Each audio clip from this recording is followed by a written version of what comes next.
Շարքի ներածական հաղորդման մեջ արտահայտվեց հետևյալ մի միտք. երաժշտական ժանրերի պատմությունը վեկտորային է։ Այն պահից սկսած, երբ որևէ մի ժանր գոյանում է, այն շարունակում է ապրել եւ զարգանալ ընդհուպ մինչև մեր ժամանակները եւ տվյալ ժանրի պատմությունը երբեք չի դադարում։ Որոշ ժանրերը, ինչպես իմացանք, ունեն երկար դարերի պատմություն։ Օրինակ խորալը, որը ավանդվել է հնուց եւ առ այսօր շարունակում է գոյատևել։ Մի շարք ուրիշ ժանրեր ունեն ավելի կարճատև պատմություն, առաջացել են երաժշտության պատմության մի որոշակի էտապում, սակայն դարձել են գրեթե միանգամից շատ արդիական, զարգացել եւ շարունակում են զարգանալ առ այսօր։ Ահա այդպիսի ժանրերից մեկն է էտյուդը։ Այս հաղորդման մեջ կխոսեմ այն էտյուդների մասին, որոնք գրված էին մեծամասամբ 19-րդ դարի ընթացքում, իսկ հաջորդ հաղորդումը նվիրված կլինի միայն 20-րդ դարի էտյուդներին։ Թեպետ այստեղ պետք է մի փոքրիկ ճնշտում անել, 19-րդ դարը պայմանական եմ ընտրել, եւ հիմնականում խոսքը ոչ թե քրոնոլոգիական 19-րդ դարում գրված էտյուդների մասին է, այլ էտյուդների մասին, որոնք շարունակում են 19-րդ դարասկզբում դրված ավանդույթը։ Մինչդեռ 20-րդ դարի էտյուդների մասին խոսելիս խոսելու եմ ավելի նորարարական էտյուդների մասին, որոնք թեպետ բոլորը չէ որ գրված են հենց 20-րդ դարում, հիմք դրեցին նոր ավանդույթի եւ ժանրի նոր մեկնաբանման։ Էտյուդները հիմնականում կապված են դաշնամուրային երաժշտության հետ։ Ուստի այն էտյուդների մեծ մասը, որոնց մասին կլինի տվյալ հաղորդաշարի մեջ խոսքը, դրանք դաշնամուրային էտյուդներ են, թեպետ անդրադառնալու եմ նաև այլ գործիքի համար գրված էտյուդներին կամ նման տեսակի ստեղծագործություններին։ Էտյուդները ավանդաբար գոնե ժանրի սկզբնավորման ընթացքում ընկալվում էին որպես տեխնիկական վարժություններ։ Ուստի շատ դեպքերում չէին հետապնդում բարձր գեղարվեստական արժեք եւ որպես բեմական կատարման համար նախատեսված ստեղծագործություն լինելու նպատակ։ Էտյուդները որպես կանոն կենտրոնանում էին մի որևիցե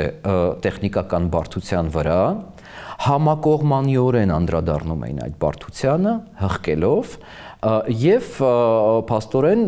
օգտագործվում էին որպես տվյալ տեխնիկական բարդության հաղթահարմանը նպատակաուղղված ստեղծագործություն։ Տեխնիկական բարդությունները կարող էին լինել տարբեր տեսակի։ Դա օրինակ ձախ ձեռքի տեխնիկայի զարգացումն է, կրկնակի նոտաներով նվագը, արագ պասաժներ, արագ գամմաներ, ակորդային տեխնիկա, արպեջիոներ եւ այլն։ Այսինքն որևիցե մի տեխնիկական բարդության վրա կենտրոնանալով էտյուդները առաջարկում էին դաշնակահարին մի այսպիսի փորձ, որ երկարատև պարապմունքների ընթացքում, սկսելով դանդաղից եւ կամաց ավելացնելով տեմպը, այս տեխնիկական բարդությունը էտյուդի շնորհիվ հնարավոր լինի հաղթահարել։ Իհարկե նման մոտեցում կարող ենք տեսնել միայն էտյուդի ժանրի ամենավաղ շրջանում, հետագայում 19-րդ դարի երկրորդ քառորդից սկսված կոմպոզիտորները սկսել են գրել էտյուդներ որպես ինքնաբավ ստեղծագործություններ, որոնք թեկուզ եւ պարունակում էին տեխնիկական զգալի բարդություններ, բայց արդեն միտված էին ոչ թե առանց հանդիսատեսի կատարման համար որպես պարապմունքի առարկա, այլ որպես ստեղծագործություններ, որոնք ապրել էին եւ շարունակում են ապրել իրենց առանձին համերգային կյանքով։ Այսինքն 19-րդ դարի ընթացքում մոտեցումը էտյուդների նկատմամբ արմատապես փոխվել է։ Անշուշտ այսօր խոսելու ենք նաև այդ բանի մասին։ Բայց նախքան էտյուդի ժանրի պատմությանն անդրադառնալը, կցանկանայի փոքրինչ հետ գնալ դեպի ավելի հին ժամանակաշրջաններ երաժշտության պատմության մեջ, որպեսզի հասկանանք, թե ինչով էր կարևոր էտյուդի ժանրը, ինչու այն գոյացավ հենց 18-րդ դարի վերջում 19-րդ դարի սկզբին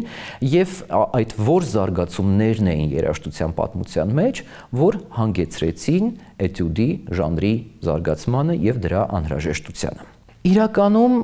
գործիքային երաժշտությունը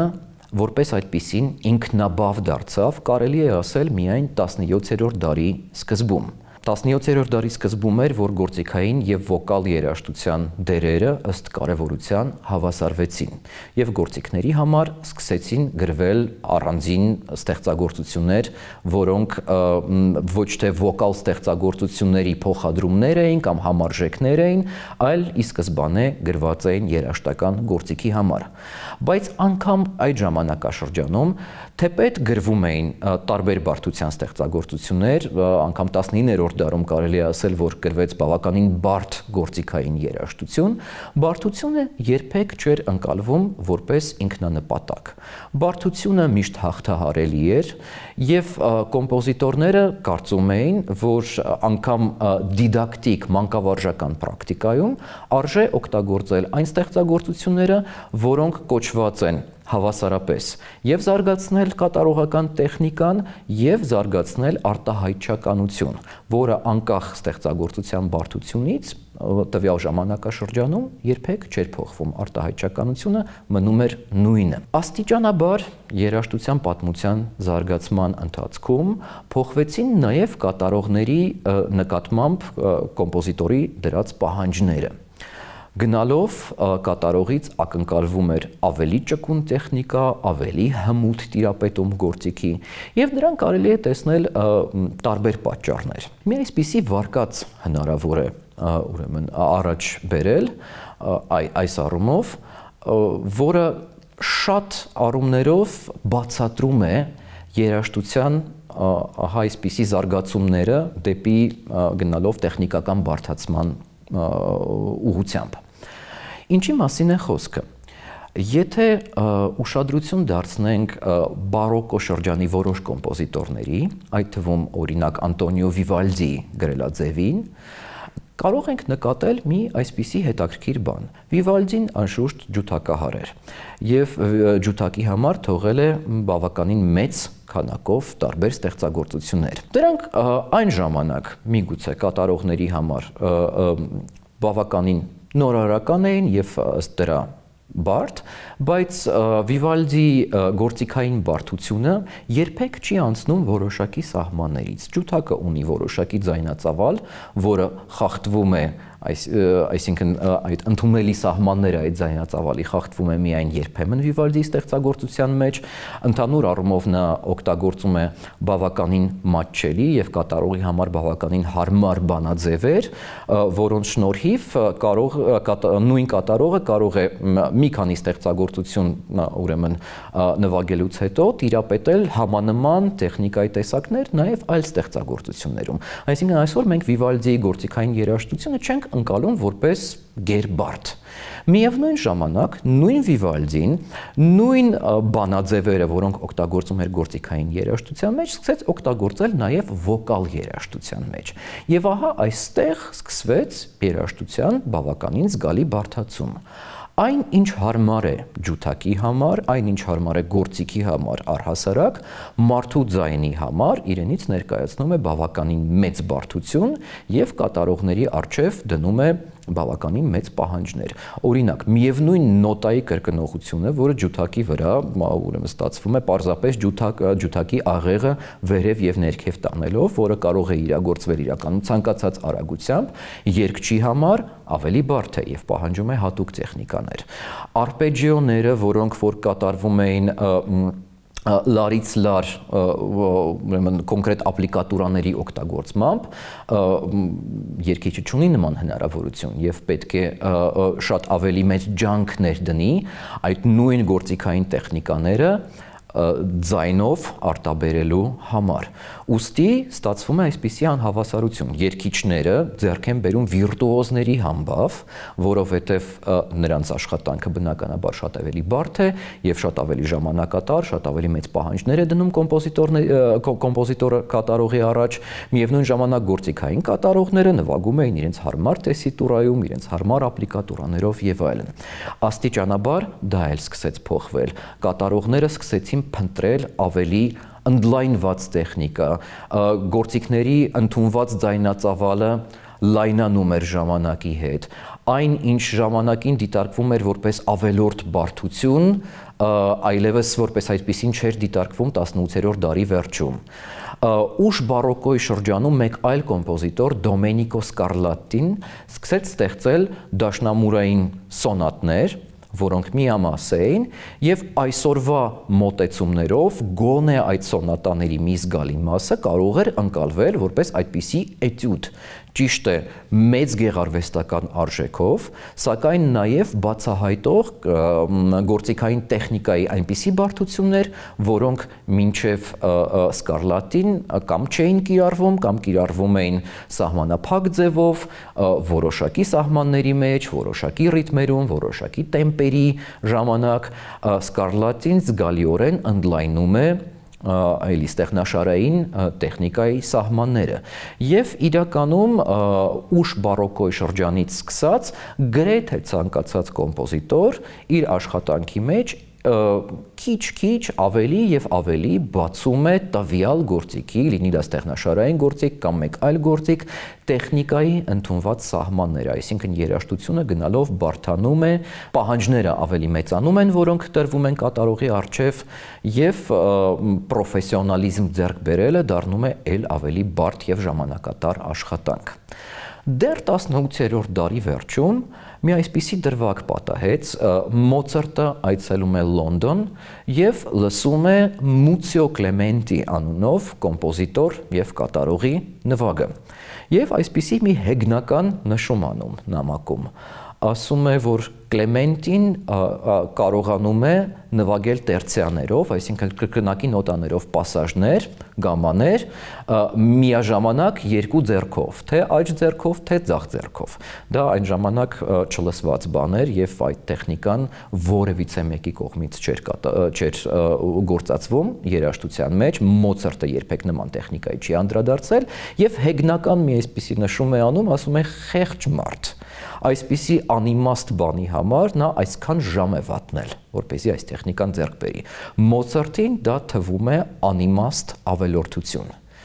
Միևնույն ժամանակ հենց այդ նույն կրկնակի նոտաներով, ընդ որում թե աջ թե ձախ ձեռքում միաժամանակ նվագելու տեխնիկան, սկսեցին լայնորեն կիրառել 19-րդ դարի ռոմանտիկ կոմպոզիտորները։ Եթե նայենք օրինակ Հումմելի, Յոհան Նեպոմուկ Հումմելի դաշնամուրային կոնցերտներին, ապա կտեսնենք, որ այս տեխնիկան փաստորեն միայն Կլեմենտին չէ, որ ուրեմն իրագործել է, եւ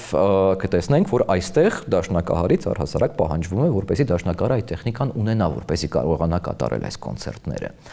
Եվ այսպիսի նման ուրեմն տեխնիկական աճ տեղի է ունենում 18-րդ դարի վերջում եւ 19-րդ դարի սկզբում։ Բեթհովենի ստեղծագործությունները կարելի է ասել, որ այդ զարգացումների գագաթնակետն էին։ Եվ Բեթհովենի դաշնամուրային երաժշտությունը, ինչու ոչ նաեւ այլ գործիքների համար գրված երաժշտությունը մեծ պահանջներ է էլի դնում կատարողի առջև։ Այսինքն երաժշտության բարդացման, պրոֆեսիոնալիզմի կուտակման այս գործընթացը հասնում է գրեթե իր կիզակետին նաև Բեթհովենի երաժշտության մեջ, գոնե կլասիցիզմի շրջանում։ Եվ ահա այսպիսի զարգացումներով պայմանավորված գոյանում է էտյուդի ժանրը։ Առաջին էտյուդների հեղինակները, դրանք հենց այդ նույն Կլեմենտին են, դրանք Կրամերն է եւ այլ երաժիշտներ, որոնք հետաքրքրված էին գործիքային կատարման տեխնիկայի ընդլայնմամբ եւ առաջարկում էին որպես իրենց դիդակտիկ, մեթոդական աշխատանքի մի մաս աշխատել հենց այսպիսի էտյուդների վրա։ Այսինքն էտյուդները ի սկզբանե միտված էին լինել որպես զուտ վարժություն, որոնց տեխնիկական հաղթահարումը հետագայում կօգներ հաղթահարել նման բարդությունները ավելի ճակերտներով լուրջ համերգային կատարման համար նախատեսված ստեղծագործություններում։ Ահա այդպիսին էր էտյուդի ծագման պատմությունը։ Էտյուդը, ի տարբերություն երաժշտական այլ ժանրերի,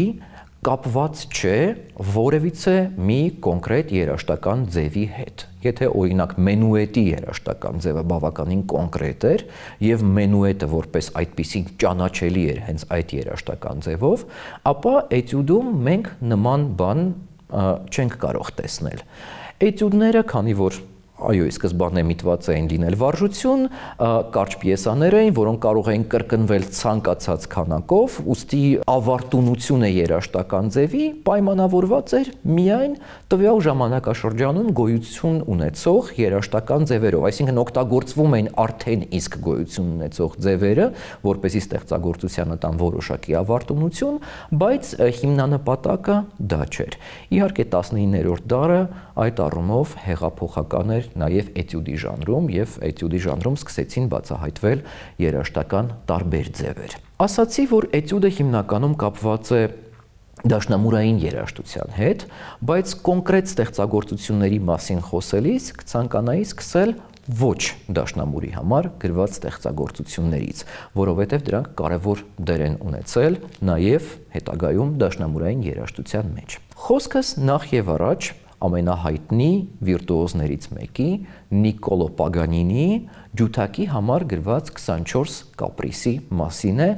որը 19-րդ դարասկզբում ստեղծված ամենահիմնարար եւ ամենաշատ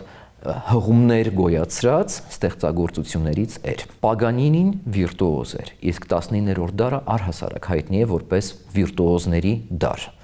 Պագանինին զգալիորեն բացեց իր գործիքի ջութակի վրա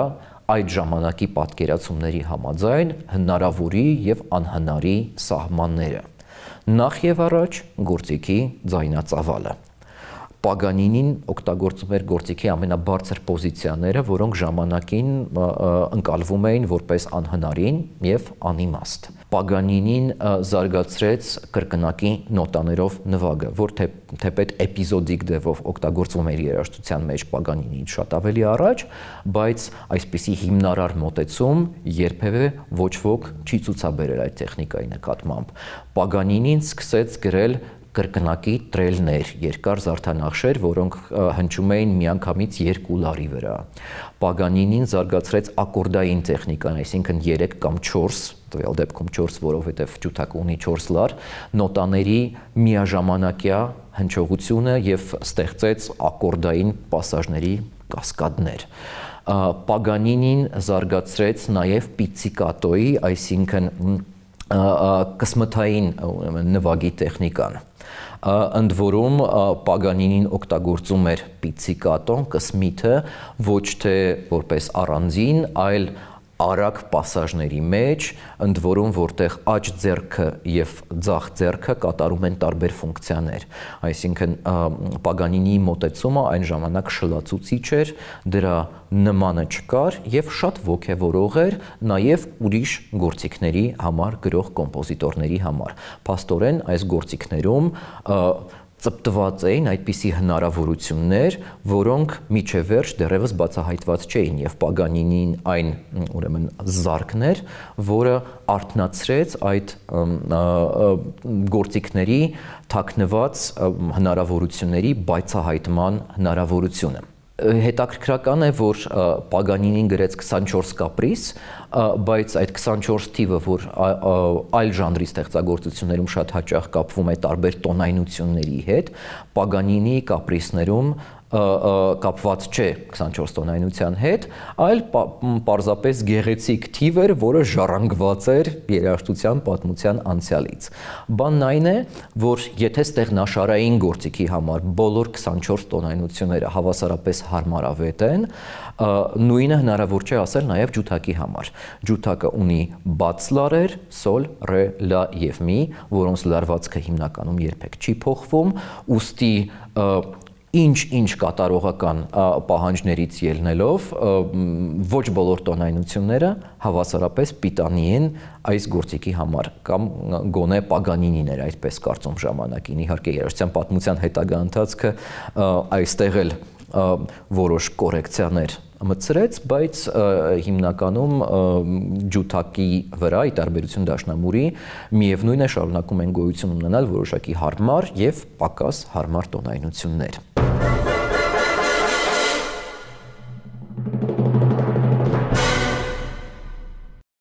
Պագանինի կապրիսները մեծ բացահայտում էին 19-րդ դարի կոմպոզիտորների համար,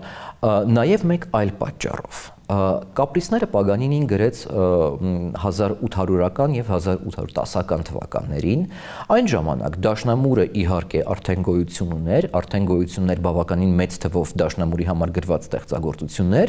բայց դաշնամուրի զարգացումը դեռևս չէր ավարտվել։ Եթե Բեթհովենի վաղ շրջանի ստեղծագործությունները օրինակ գրված են ավելի փոքրածավալ ստեղնաշար ունեցող դաշնամուրի համար, իսկ ժամանակակից դաշնամուրը շատ ավելի լայն է, քան Բեթհովենի վաղ շրջանում օգտագործվող դաշնամուրը, որը ավելի մոտ է կլավեսինի ստեղնաշարի ծավալին, այլ ոչ թե ժամանակակից դաշնամուրի, ապա նույն Բեթհովենի կյանքի վերջում, իսկ Բեթհովենը մահացել է 1820-ականներին, այսինքն Պագանինի կապրիսների ստեղծումից հետո դաշնամուրի ամբողջ ստեղնաշարը ընդլայնվել է եւ հնարավոր եղավ նվագել այն բոլոր նոտաները, որոնք մենք տեսնում ենք այսօրվա դաշնամուրների վրա։ Դաշնամուրի պեդալների համակարգն է զարգացել,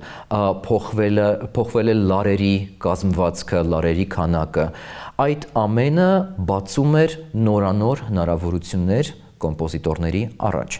եւ բնականաբար, քանի որ դաշնամուրը այն գործիքն էր, որ շարունակում էր դեռևս իր զարգացման ճանապարհը, այդ քնած հնարավորությունները, որոնք ծպտված էին գործիքի մեջ, կոմպոզիտորները սկսեցին բացահայտել ոչ վերջին հերթին նաեւ հետևելով Պագանինի օրինակին։ Պագանինիից բացի 19-րդ դարասկզբում էտյուդներ էր ստեղծում նաև մեկ այլ շատ հետաքրքիր կոմպոզիտոր, որի անունը քիչ թե շատ մարգինալ տեղ ունի այսօրվա այս մեյնստրիմ երաժշտության պատմության էջերում, միևնույն ժամանակ նույն կոմպոզիտորը մեծ նշանակություն ունի կոնկրետ մի գործիքի նվագացանկում։ Գործիքը կիթառն է, իսկ կոմպոզիտորի անունը Ֆերդինանդ կամ Ֆերնանդո Սոր։ Ֆերնանդո Սորը, որը ծնվել է 1770-ականներին, այսինքն Բեթհովենի ժամանակակիցն էր, ծնվել է Իսպանիայում եւ իր գործունեությունը ծավալել է Եվրոպայի տարբեր երկրներում, նույնիսկ Ռուսաստանում, սակայն ի վերջո ուրեմն վերադառնում է Արևմտյան Եվրոպա, հիմնավորվում Ֆրանսիայում եւ շարունակում իր գործունեությունը այնտեղ, գրել է բավականին մեծ քանակի էտյուդներ կիթառի համար, որոնք առ այսօր էլ կիթառի նվագացանկում կարևոր դեր ունեն։ Ֆերնանդո Սորը մտել է երաժշտության ասպարեզ որպես ռոմանտիկ կիթառի համար գրված բարդագույն ստեղծագործությունների, օրինակ ֆանտազիաների հեղինակ։ Ինչու շեշտեցի ռոմանտիկ կիթառ, որովհետև ռոմանտիկ կիթառը, գոնե Ֆերնանդո Սորի ժամանակի կիթառը, ավելի փոքր էր եւ ուներ փոքրինչ ավելի տարբեր տեսք, քան ժամանակակից 6 լարանի դասական կիթառը։ Ֆերնանդո Սորը ընկալում էր էտյուդը ճիշտ այնպես, ինչպես այն ընկալում էին վաղ շրջանի դաշնամուրի տեխնիկայի զարգացման համար մեծ ավանդ ունեցած կոմպոզիտորներ։ Նա էտյուդները ընկալում էր որպես ներածական վարժություն, որպեսզի հետագայում կատարողը կարողանա այդ էտյուդները տիրապետելու հիման վրա բացահայտել այդ նույն տեխնիկական բարդությունները ավելի բազմաբովանդակ ստեղծագործություններում, որոնք այլևս կենտրոնացած չէին որևիցե մեկ տեխնիկական հնարի վրա, այլ բացահայտում էին տեխնիկաների տարբեր տեսակներ։ Այդ իսկ պատճառով կատարողը պետք է իր ուսման ընթացքում կամ իր վարժանքներում անցնել տարբեր տեսակի տեխնիկական պահանջներ ներկայացնող էտյուդներով, որպեսզի հետագայում կարողանա այդ տեխնիկաները գործի դնել այն ստեղծագործություններում, որտեղ տեխնիկաները անդադ փոխվում են, որոնք ցուցաբերում են երաժշտական բազմազանություն։ Ֆերնանդո Սորի էտյուդները այսօր կատարվում են կիթառահարների կողմից եւ մեծ դեր ունեն նրանց նվագացանկում։ Խոսելով դաշնամուրի համար գրված էտյուդների մասին, հիմնականում պատմականորեն այսպիսի մի շղթա է գոյանում։ Հիմնականում խոսում ենք սկզբից Կարլ Չեռնի էտյուդների մասին, հետո անցնում ենք Շոպենի էտյուդներին, հետո անցնում ենք Լիստի էտյուդներին, այնուհետև Ռախմանինովի, Սկրյաբինի եւ այլ կոմպոզիտորների գրած էտյուդներին։ Միևնույն ժամանակ նման մոտեցումն իր մեջ պարունակում է մի որոշակի անախրոնիզմ։ Անախրոնիզմ ոչ թե ոճական իմաստով, այլ հենց զուտ ժամանակագրական, որովհետև միշտ պետք է հաշվի առնենք այն փաստը, որ եթե մենք խոսում ենք Չեռնիի մասին, որպես էտյուդի ժանրի կարևորագույն հիմնադիրներից մեկը, ապա Չեռնիի ամենահաճախ կատարվող էտյուդները, դա նրա օպուս 740 էտյուդների ժողովածուն է, գրված է ավելի հետո, քան Շոպենի էտյուդները եւ Լիստի էտյուդների գոնե մի մասը, այսինքն հետևելով էտյուդի ժանրի պատմական զարգացումը եւ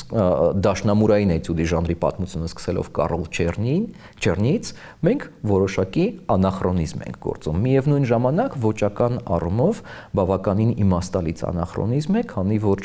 մոտեցումները, ինչպես ասեցի, կոմպոզիտորների միջև իհարկե տարբերվում են եւ էտյուդների ստեղծման հիմնանպատակը նույնպես տարբեր է։ Կարլ Չեռնի անունը հիշատակեցի, պետք է խոսեմ գոնե մի քանի բառով նրա կենսագրության մասին, որովհետև Չեռնին հավանաբար 19-րդ դարի երաժշտության պատմության թերագնահատված հանճարներից է։ Չեռնին 11 տարեկան էր, երբ նրան ներկայացրեցին Բեթհովենին։ 11 տարեկանում նա Բեթհովենի ներկայությամբ նվագեց նրա պաթետիկ սոնատը եւ Բեթհովենն այնքան հիացած էր նրա կատարումով, որ անմիջապես աշակերտության է վերցնում նրան։ Բեթհովենը վստահում է Չեռնիին, երբ նա 15 տարեկան է արդեն, նրա առաջին կոնցերտի պրեմիերան, այսինքն Բեթհովենի դաշնամուրի առաջին կոնցերտի կատարողը հենց Չեռնին է։ Հետագայում, երբ Չեռնին դառնում է 21 տարեկան, նա կատարում է նաև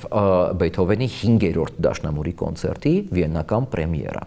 Կարծես թե միայն 6 տարի է անցնում, այդ 6 տարվա ընթացքում գրված ստեղծագործություններ են, բայց ինչ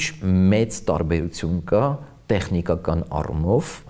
եւ Բեթհովենի երաժշտության գրելաձևի առումով այս ստեղծագործությունների միջև հսկայական աճ կարող ենք տեսնել, հսկայական տարբերություն, այդ թվում նաեւ տեխնիկական առումով եւ Չեռնին, որը ուսանում է Բեթհովենին, քաջ հասկանում է դաշնամուրի տեխնիկան աճում է չափազանց արագ, երբևիցե երաժշտության պատմության մեջ չի եղել այդպիսի շրջան, երբ տեխնիկական ձևափոխումները եւ տեխնիկական նորարարությունները այդքան արագ առաջանային եւ բնականաբար Չեռնին հետագայում նաեւ դասավանդելով դաշնամուրային կատարում պետք է հաշվի նստի այդ փաստի հետ եւ եթե մի որոշակի նվագացանք պետք է հասանելի դառնա այս կամ այն երիտասարդ կատարողի համար, ապա գնալով աճում է այդ նվագացանկի համար ներածություն կամ վարժության տեսքով ներածություն ստեղծելու պահանջը, որը իր վրա է վերցնում Չեռնին։ Եվ այդ նրա նվիրվածությունը մեթոդական աշխատանքին կարող ենք ասել, որ բավականին բացասական դեր է ունենում Կարլ Չեռնիի մեր այսօրվա ընկալման վրա որպես կոմպոզիտորի։ Չեռնին գրել է աներևակայելի քանակի ստեղծագործություններ։ Նրա օպուսների քանակը 800-ից ավելի է, եւ դրանց մեջ մտնում են բնականաբար ոչ միայն դաշնամուրային էտյուդներ, իսկ մի օպուս դա ոչ թե մի առանձին էտյուդ էր, այլ էտյուդների մի ամբողջ ժողովածու, այլ խոշոր ստեղծագործություններ, սիմֆոնիաներ, սոնատներ, խմբերքային ստեղծագործություններ եւ այլն, որոնց մեծ մասը առ այսօր հրատարակված չէ եւ մնում է որպես արխիվային նյութ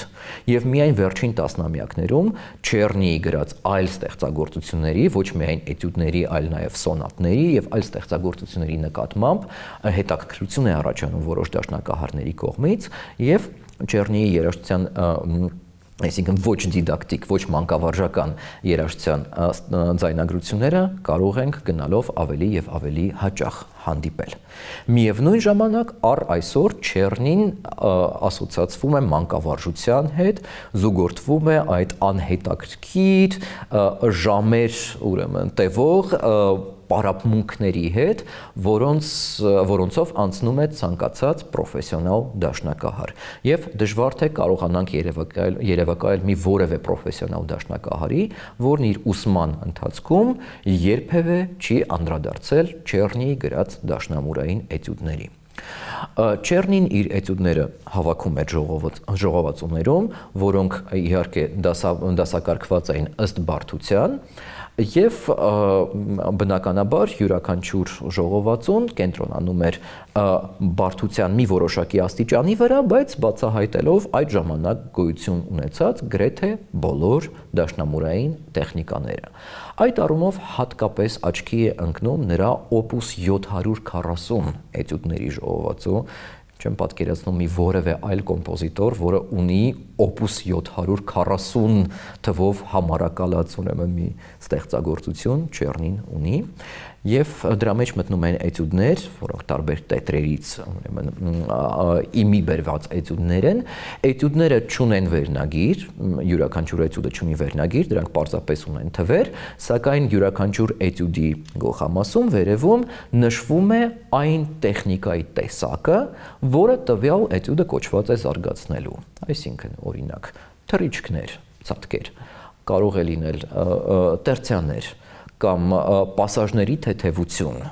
այսինքն Չեռնին տալիս է բնորոշումը եւ այդ բնորոշումը շատ կարեւոր է, այսինքն կատարողը պետք է իմանա նաեւ ինչի վրա պետք է աշխատի, այսինքն եթե տեխնիկայի տեսակն այնքան էլ ակնհայտ չէ, ինչպիսի հնչողություն է պահանջում Չեռնին կատարողից, եւ այս էտյուդները չափազանց օգտակար են եւ առ այսօր օգտագործվում են մանկավարժական պրակտիկայում, սակայն միևնույն ժամանակ բավականին քիչ են հնչում համերգներում, որովհետև կատարողները, արդեն կայացած կատարողները մեծ մասամբ նախընտրում են կատարել այլ կոմպոզիտորների էտյուդներ, այն կոմպոզիտորների, որոնք իրենց էտյուդները ընկալում էին որպես գեղարվեստական բարձրաձեգ ստեղծագործություն եւ այդ նպատակներով ստեղծում էին էտյուդներ եւ կատարում նաեւ համերգային պրակտիկայում։ Ահա այսպիսի առաջին կոմպոզիտորներից է, ով էտյուդը սկսեց ընկալել որպես ինքնաբավ գեղարվեստական մեծ արժեք ունեցող ստեղծագործություն, այլ ոչ թե զուտ վարժություն, Ֆրիդերիկ Շոպենը։ Ֆրիդերիկ Շոպենը 19-րդ դարի կարևորագույն դաշնակահար կոմպոզիտորներից է եւ նրա ստեղծագործությունների մեծագույն մասը գրված է հենց այդ գործիքի համար։ Դրանց թվում են սոնատները, դաշնամուրային կոնցերտները, հայտնի վալսերը, պոլոնեզները, մազուրկաները, սկերցոները եւ այլն, եւ Շոպենի ստեղծագործական ժառանգության մեջ մեծ դեր ունեն նաեւ նրա դաշնամուրային էտյուդները, որոնք էտյուդի ժանրի պատմության մեջ մի նոր էջ են բացում։ Շոպենի էտյուդները թվով 27-ն են եւ կոմպոզիտորի կողմից բաժանված են 3 տարբեր օպուսների։ Առաջին 12-ը դրանք օպուս 10 էտյուդներն են, հետագայում գրվեցին օպուս 25 էտյուդները եւ կյանքի ամենավերջում Շոպենը ստեղծեց եւս 3 էտյուդ, որոնք առանձին օպուսի թվով համարակալված չեն, այսինքն կյանքի օրոք նա չի հասցրել նրանց տալ ինչ-որ օպուսի թիվ, հավանաբար կարծում էր, որ պետք է շարունակի եւ մի օպուսը եզրափակելու համար ստեղծի եւս մի քանի էտյուդ, սակայն ցավոք սրտի, ինչպես գիտենք, Շոպենը բավականին վաղ տարիքում է մահացել եւ չի ավարտին հասցրել այդ մտահղացումը, եթե իհարկե ուներ մտահղացում։ Շոպենի կյանքի օրոք բոլոր 27 էտյուդներն էլ հրապարակվել էին, ընդ որում օպուս 10 եւ օպուս 25 էտյուդները առանձին, իսկ այդ անավարտ օպուսի էտյուդները, վերջին 3 էտյուդները հրատարակվել են մի ժողովածուի մեջ, որտեղ կային նաեւ այլ կոմպոզիտորների ստեղծագործություններ, դա դաշնակահար Մոշելեսի եւ Ֆետիսի մեթոդական ժողովածուն էր, որը կոչվում է մեթոդ դե մեթոդ, այսինքն մեթոդների մեթոդը, որտեղ ներկայացված են ժամանակակից ստեղծագործություններ, որոնք թույլ կտային կատարողներին աշխատել եւ զարգացնել իրենց տեխնիկան։ Գոնե այն առումով, ինչ վերաբերում է ժամանակակից այդ ժամանակվա համար ժամանակակից տեխնիկաներին։ Ահա այստեղ հրապարակված են Շոպենի վերջին 3 էտյուդները։ Թեպետ Շոպենն իր առաջին էտյուդները գրել է դեռևս ուրեմն այն ժամանակ, երբ դեռ 20 տարեկան էլ չէր, բոլոր էտյուդները չափազանց բարձրարժեք են եւ անընդհատ օգտագործում են առ այսօր դաշնամուրային պրակտիկայում։ Շոպենը փոխանակ գրի էտյուդը որպես վարժություն, որը թույլ կտար հետագայում դաշնակահարի տիրապետելու ինչ-որ մի տեխնիկայի տեսակ եւ օգտագործի այդ գիտելիքը մեկ այլ ստեղծագործության մեջ, իր որոշ էտյուդներում ստեղծում էր նաեւ դեռևս գոյություն չունեցած բարդություններ։ Այսինքն Շոպենը որպես մի այսպիսի պայծառատես երաժիշտ, ուրեմն ստեղծում է նոր տեխնիկաներ իր էտյուդների միջոցով եւ հետագայում այդ տեխնիկաները դառնում են բավականին ստանդարտ, բավականին նորմալ եւ սկսում օգտագործվել տարբեր կոմպոզիտորների կողմից իրենց ստեղծագործություններում հետագա եւ դաշնակահարների համար դրանք դառնում են իրենց օրվա աշխատանքի, այսպես ասած, հացն ու ջուրը, որովհետեւ դրանք հետագայում ուրեմն բավականին մեծ կիրառում են գտնում դաշնամուրային ստեղծագործություններում։ Շոպենը անում է մի բան, որ միջ այդ արված չէր։ Նա ստեղծում է նաև դանդաղ էտյուդներ։ Այսինքն տեխնիկան Շոպենը սկսում է անցալել համակողմանի։ Հետագայում 20-րդ դարում դաշնակահար Նոյհաուզը, սովետական դաշնակահար, կարտահայտի մի այսպիսի միտք։ Ինչ ենք մենք հասկանում տեխնիկա ասելիս։ Դա միայն արագաշարժ պասաժները չեն, դա միայն օկտավաների կամ ակորդների, ուրեմն արագ հաջորդականությունների տիրապետումը չէ։ Դա նաև ձայնարտաբերման տիրապետումն է, այսինքն թե ինչպես է տվյալ կատարողը կպնում գործիքի ստեղնաշարին, ինչ հնչողություն է ակնկալվում։ Եվ ահա Շոպենը ընդլայնում է այդ հասկացությունը։ Շոպենը նաև գոնե իր որոշ էտյուդներում ստեղծում է ոչ թե տեխնիկական արագության բարդություններ, այլ տարբեր ռիթմերի, տարբեր ռիթմիկական պատկերների համակցությունների բարդություններ։ Եվ ահա այդքանով Շոպենը բացում է դաշնակահարի առջև մի նոր աշխարհ այնպիսի հնչողությունների կամ այնպիսի ռիթմերի, որոնք մինչ այդ դեռևս չեն օգտագործվել երաժշտության մեջ։ Եվ իհարկե Շոպենը գրում է իր էտյուդները որպես ինքնաբավ բարձրարժեք ստեղծագործություններ, որոնցից գոնե մի քանիսը կարող էին նաև էտյուդ չանվանվել, այսինքն միանգամից չէ, որ ընկալվում են որպես էտյուդ, այլ պարզապես ստեղծագործություններ են, որոնք ուշադրություն են, հատուկ ուշադրություն են դարձնում տեխնիկայի այս կամ այն ձևին։ Շոպենի երաժշտությունը հետաքրքիր զարգացումներ է ունեցել հետագայում եւ բնականաբար պայմանավորել է 19-րդ դարի դաշնամուրային երաժշտության զարգացման ընթացքը գոնե այդ դաշնամուրային երաժշտության զարգացման մի հստակ ճյուղ։ Հետաքրքրական են մի քանի դեպք, մի քանի շարունակություն։ Ինչպես ասացի, Շոպենը մահացել է բավականին երիտասարդ տարիքում։ Շոպենի կյանքից հետո նրա ստեղծագործության հրատարակման, խմբագրման համար պատասխանատու էր նրա ընթերական, նրա ասիստենտը, որը շատ հետաքրքիր անձնավորություն էր, ծագումով մասամբ հայ, Կարոլ Միկուլին, որ աշխատեց Շոպենի հետ երկար տարիներ, թե մանկավարժության մեջ, թե իր ստեղծագործությունների կատարման վրա, եւ Շոպենի կյանքից հետո ընկալվում էր որպես ուրեմն նրա երաժշտության ամենագիտակ մասնագետը։ Եւ այդպես շարունակվեց ընդհուպ մինչեւ 19-րդ դարավերջը, իսկ հետագայում, երբ մեկ այլ երաժիշտ Իգնացի Պադիրևսկին ուրեմն ձեռնարկեց Շոպենի ամբողջական ստեղծագործությունների ժողովածուի հրապարակումը, իհարկե հիմա ավելի ծանոթ է Շոպենը Պադերևսկու խմբագրմամբ, բայց մինչև 19-րդ դարի վերջ, մի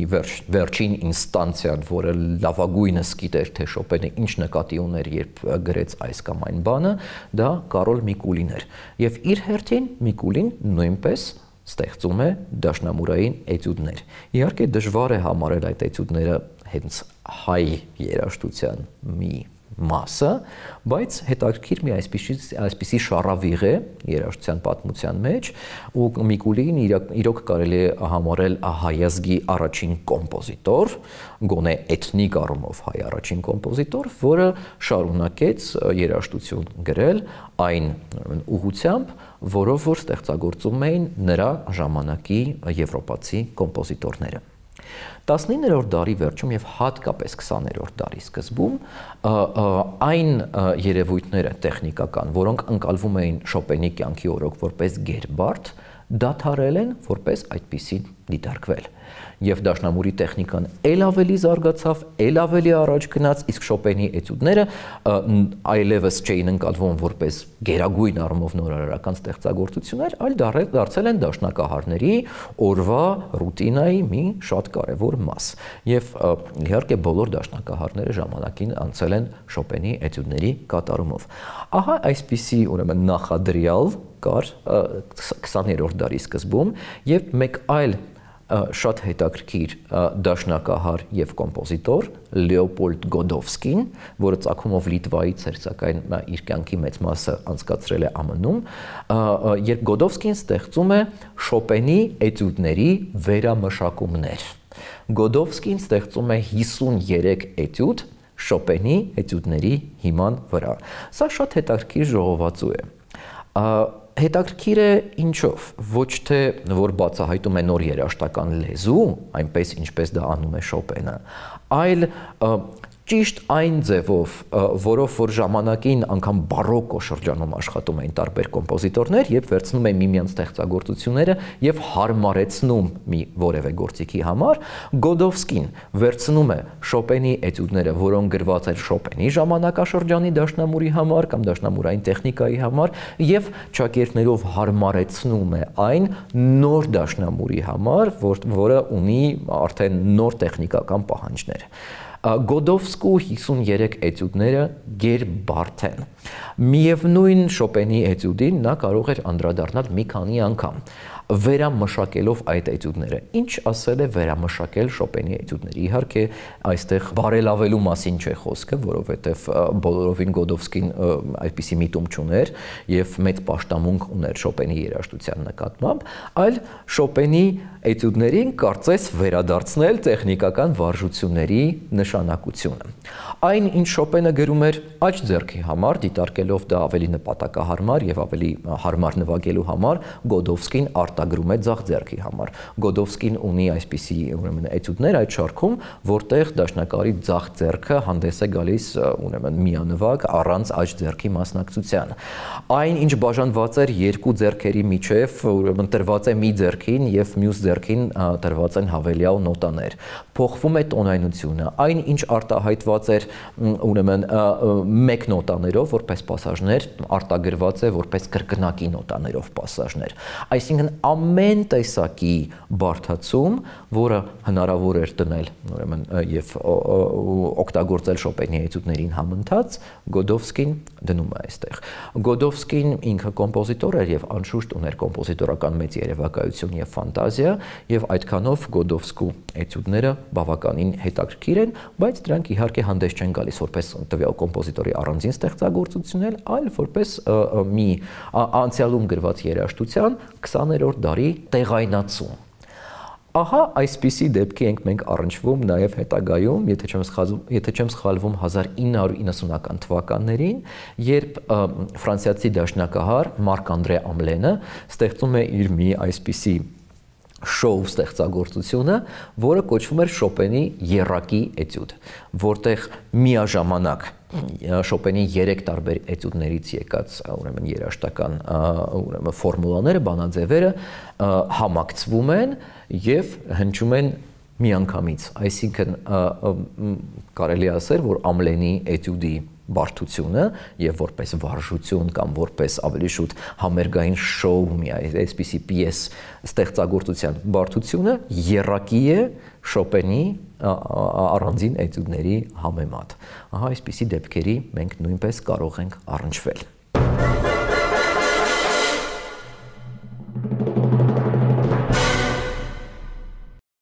Պագանինին երաժշտության պատմության մեջ հսկայական հետք թողեց նաև այն իմաստով, որ մի շարք կոմպոզիտորներ, որոնք գրում էին դաշնամուրի համար, իրենց առանձին օպուսները նվիրեցին Պագանինի երաժշտության վերամշակմանը կամ դաշնամուրի համար տեղայնացմանը, ճիշտ այնպես, ինչպես Գոդովսկին ժամանակին վարվեց Շոպենի էտյուդների հետ, սակայն այդ ստեղծագործությունները ունեցան ավելի մեծ համբավ եւ ավելի երկար համերգային կյանք։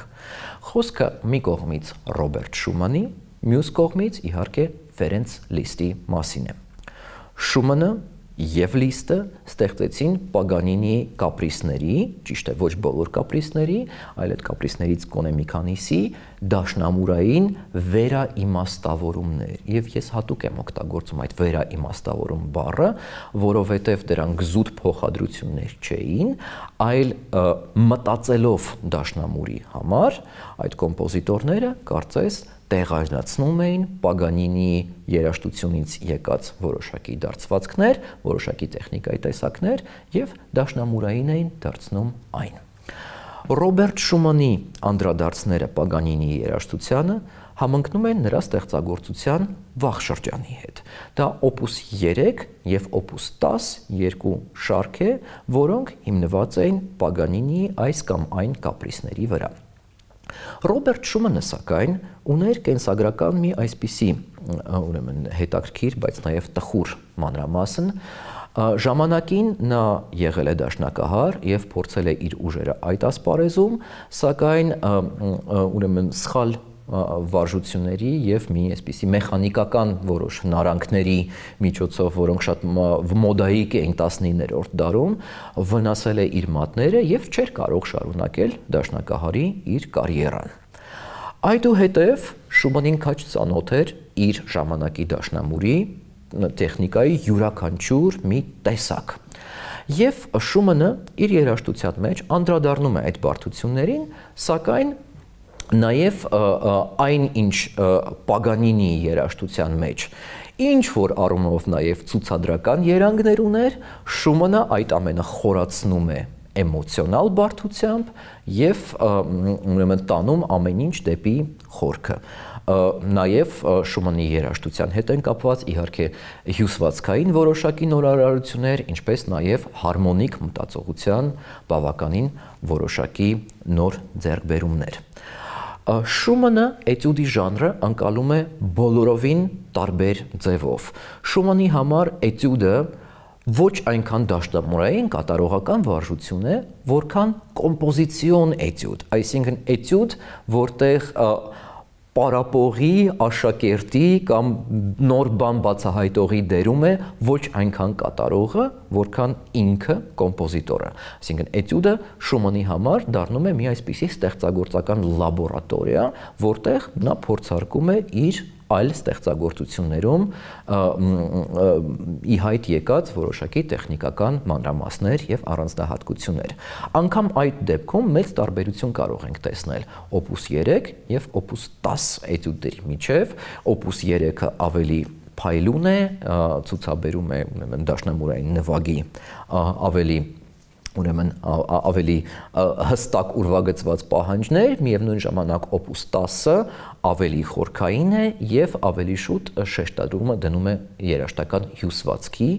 այլ ոչ թե ուրեմն կատարողական փայլի վրա։ Միևնույն ժամանակ Ֆերենց Լիստը, որը ճիշտ այնպես ինչպես Պագանինին ջութակի ասպարեզում, Լիստը դաշնամուրի ասպարեզում մեծ բացահայտող էր եւ կոմպոզիտոր, որի ամբողջ ստեղծագործությունը կապված էր դաշնամուրի հետ եւ որը ճիշտ այնպես ինչպես Պագանինին աներևակայելի նոր հնարավորություններ բացահայտեց դաշնամուրի մեջ եւ Շումանից փոքր-ինչ անց նաեւ Լիստն է դիմում Պագանինիի կապրիսներին եւ Պագանինիի երաժշտության վերաիմաստավորմանը։ Հետաքրքրական մի փաստ է, քանի որ ինքը քաչ գիտի, որ Շումանն արդեն իսկ անդրադարձել է իր ստեղծագործության մեջ Պագանինիի կապրիսներին, հետաքրքիր է, որ լինելով դաշնակահար եւ անշուշտ կատարելով իր իսկ ուրեմն Պագանինիի հիման վրա գրված էտյուդները, Լիստը նվիրում է այդ էտյուդները Կլարա Շումանին, Ռոբերտ Շումանի կնոջը։ Լիստի մոտեցումը չափազանց տարբեր է Շումանի մոտեցումից։ Լիստի մոտեցումը համարժեք է Պագանինիի մոտեցմանը ինչ որ առումով, այսինքն այստեղ տեխնիկան հանդես է գալիս առաջին պլանում, տեխնիկական բարդությունը, այդ շլացուցիչ բարդությունը առաջին պլանում ամենակարևոր դեր ունի եւ Լիստը իր արժեվ պահանջ է դնում բացահայտել նոր տեխնիկաներ։ Ճիշտ այնպես, ինչպես Պագանինին էր ժամանակին անում։ Դա իհարկե չի նշանակում, որ Լիստը դա անում է ուրեմն ինչ որ գեղարվեստական արժեքի թույլատման շնորհիվ, բնականաբար ոչ, լիստի էտյուդները առ այսօր շատ հաճախ կատարվում են, հատկապես մի այսպիսի էտյուդ, որը հիմնված չէ Պագանինիի կապրիսի վրա, այլ փոխարենը հիմնվում է Պագանինիի ջութակի եւ նվագախմբի երկրորդ կոնցերտի երրորդ մասի վրա, այդ էտյուդը հայտնի La Campanella'ն է, իսկ Campanella'ն իտալերեն նշանակում է զանգակ, մի բարդագույն ստեղծագործություն ջութակի համար ամենասկզբից, հետագայում լիստի տարբերակով նաև դաշնամուրի համար, որտեղ Պագանինին, ուրեմն մի տեխնիկայի տեսակ, որի վրա աշխատում է Պագանինին, դա արագ թռիչքներն են տարբեր լարերի միջև, այսինքն տարբեր ձայնահատվածներում նոտաների արագ հաջորդականությունը։ Լիստը այդ գաղափարը հասցնում է գերագույն զարգացածության, նախ եւ առաջ լիստը փոխում է տոնայնությունը, Պագանինիի մոտ ի սկզբանե տոնայնությունը սի մինոր էր, լիստը գրում է իր Կամպանելան սոլ դիեզ մինոր տոնայնության մեջ, ինչի համար հավանաբար որպեսզի ուրեմն այս ցատկերի մեծագույն մասը տեղի ունենա ոչ թե դաշնամուրի սպիտակ, այլ սև ստեղների միջև, դաշնամուրի ստեղնաշարի ամենավերևում, որպեսզի գոնե ինչ-որ առումով ավելի հարմար լինեն այս մեծ ցատկերը տարբեր նոտաների միջև եւ Կամպանելան առ այսօր դաշնամուրի ռեպերտուարում մնում է որպես կարևորագույն ստեղծագործություններից մեկը։ Թե Շումանը, թե Լիստը իրենց կյանքի ընթացքում ստեղծեցին էտյուդների նաև այլ շարքեր, որտեղ նրանց միջև ստեղծագործական տարբերությունները ել ավելի խորապես են հանդես եկել։ Խոսքը նախ եւ առաջ մի կողմից Շումանի այսպես կոչված սիմֆոնիկ էտյուդների մասին է, իսկ մյուս կողմից Լիստի տրանսցենդենտալ էտյուդների մասին է, որով ես կամփոփեմ այսօրվա հաղորդումը։ Շումանը շարունակում է ընկալել էտյուդը որպես նախ եւ առաջ ստեղծագործական էտյուդ, Լիստը շարունակում է ընկալել էտյուդը որպես նախ եւ առաջ կատարողական էտյուդ։ Երկուսն էլ ստեղծում են բարձրարժեք ստեղծագործություններ, բայց ահա այսպիսի ուրեմն մտածողության տարբերություններով։ Շումանի սիմֆոնիկ էտյուդները հետաքրքիր ստեղծագործություն է։ Ի տարբերություն էտյուդների այլ շարքերի, օրինակ Լիստի կամ Շոպենի էտյուդների, որտեղ յուրաքանչյուր առանձին վերցրած էտյուդ կարող է կատարվել առանձին, որպես առանձին համերգային ստեղծագործություն, նման պրակտիկա երբեք չի կիրառվել Շումանի սիմֆոնիկ էտյուդների դեպքում, որովհետև ամբողջ ստեղծագործությունն ընկալվում է որպես թեմա եւ վարիացիաներ, իսկ վարիացիաներից յուրաքանչյուրը ուրեմն ներկայացնում է տեխնիկական բարդության կամ հյուսվածքային մի որոշակի տեսակ, որը ամբողջ ստեղծագործության ընթացքում աստիճանաբար ուրեմն բացահայտվում է։ Պատահական չէ սիմֆոնիկ բառը։ Առհասարակ 19-րդ դարի ռոմանտիկ շրջանի երաժշտության մեջ սիմֆոնիկ երաժշտությունը շատ հաճախ ընկալվում էր որպես դաշնամուրային, ստեղնաշարային երաժշտության հետաքրքիր ընդլայնում։ Դրա մասին է խոսում օրինակ հայտնի երաժշտագետ Լեոնարդ Ռատները, երբ կարող է ուրեմն 19-րդ դարի որևիցե սիմֆոնիկ ստեղծագործության մի ուրեմն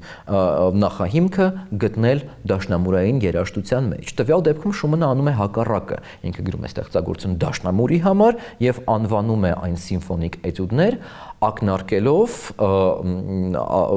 որ այս էտյուդների թափը եւ դրանց բացվածքը համապատասխան է ավելի շուտ սիմֆոնիկ երաժշտությանը, այսինքն նոր գույներ է գտնում դաշնամուրի վրա, որոնք մինչ այդ հասու էին միայն նվագախմբին։ Դա հետաքրքիր մոտեցում է։ Մեկ այլ հետաքրքիր մոտեցում է, որ չնայած Շումանը գրել է այս էտյուդները որպես վարիացիաների շարք, աշխատել է այդ վարիացիաների վրա տարիների ընթացքում եւ առանց որևիցե ափսոսանքի դեն է նետել այն վարիացիաները, որոնք ստեղծագործության վերջնական ընդհանուր կայացած ձևին այլևս չէին համապատասխանում։ Դա կարելի է ասել եզակի դեպք է երաժշտության պատմության մեջ։ Մյուս կողմից Լիստը, որը սկսել է գրել իր տրանսցենդենտալ էտյուդներ շարքը դեռևս 1830-ական թվականներին, սակայն ավարտի է հասցրել այն 1850-ականներին, ցուցաբերում է մեկ այլ մոտեցում։ Լիստը ի սկզբանե պլանավորել է գրել 24 էտյուդ, ճիշտ այնպես, ինչպես Պագանինին է ժամանակին 24 կապրիս գրել, ընդ որում ի տարբերություն Պագանինի, Լիստը պլանավորում է գրել էտյուդներ բոլոր տոնայնություններում, բայց ավարտի է հասցնում միայն 12-ը, որոնք գրված են կամ դո մաժոր, դո մինոր, առաջին երկուսը տոնայնություններում կամ միայն բեմոլային տոնայնություններում, այսինքն ուրեմն տոնայնությունների երանգապնակի մի կեսին է անդրադարձել միայն Լիստը։ Լիստի տրանսցենդենտալ էտյուդները այսպես են կոչվում, որովհետև այդ բառը Լիստը ընկալում է որպես սահմաններ հատող, այսինքն գրել մի բան, որը մինչ այդ առհասարակ երաժշտության պատմության մեջ չի եղել եւ հասնել այնպիսի բարդության, որը ուրեմն ակնկալում է, որ դրա կատարողը գոնե այն ժամանակի համար գրեթե գերմարթուն համարժեք մեկն է լինելու։ Իհարկե, ով, եթե ոչ Լիստը, պետք է հանդգներ մի այսպիսի բան անել, Լիստը, որը համաշխարհային համբավով դաշնակահար էր եւ որը որ կարող էր անել այնպիսի բաներ դաշնամուրի հետ, որոնց մասին երբևիցե չէին կարող երազել այլ դաշնակահարներ։ Լիստը այս էտյուդներում համատեղում է երկու սկզբունք, մի կողմից իհարկե հնուց ավանդված էտյուդի սկզբունքը, իսկ Լիստը իր տրանսցենդենտալ էտյուդները նվիրում է իր դասախոսին, ոչ պատահական է իհարկե, որ իր դասախոսը հենց նույն Կարլ Չեռնին է, որը ժամանակին ստեղծել է իր էտյուդների շարքերը, համատեղում է այս սկզբունքը մեկ այլ սկզբունքի հետ, դա ծրագրային երաժշտության սկզբունքն է։ Լիստի էտյուդների մեծ մասը ծրագրային են, այսինքն Լիստը կապում է այս երաժշտության հնչողությունը որոշակի կերպարի կամ որոշակի պատմության հետ եւ տալիս է այդ էտյուդներին մեծամասամբ պատկերավոր անվանումներ։ Լիստի ամենահայտնի էտյուդներից մեկը օրինակ կոչվում է Մազեպա, որը հիմնված է Վիկտոր Հյուգոյի համանուն պոեմի բովանդակության վրա։ Մեկ այլ բարդագույն էտյուդ կոչվում է Դեգերող կրակներ, այսինքն այստեղ Լիստը երաժշտության միջոցով վիզուալացնում է որոշակի երևույթներ, որոնք բխում են բնությունից կամ ուրեմն ճարտարապետությունից կամ առհասարակ մի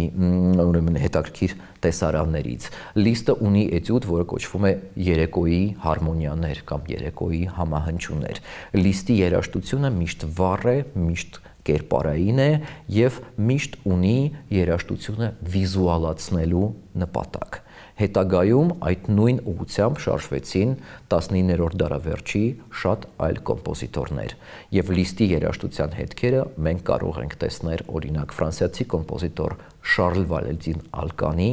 ռուս կոմպոզիտոր Սերգեյ Լապունովի տրանսցենդենտալ էտյուդներում եւ շատ այլ ստեղծագործությունների մեջ։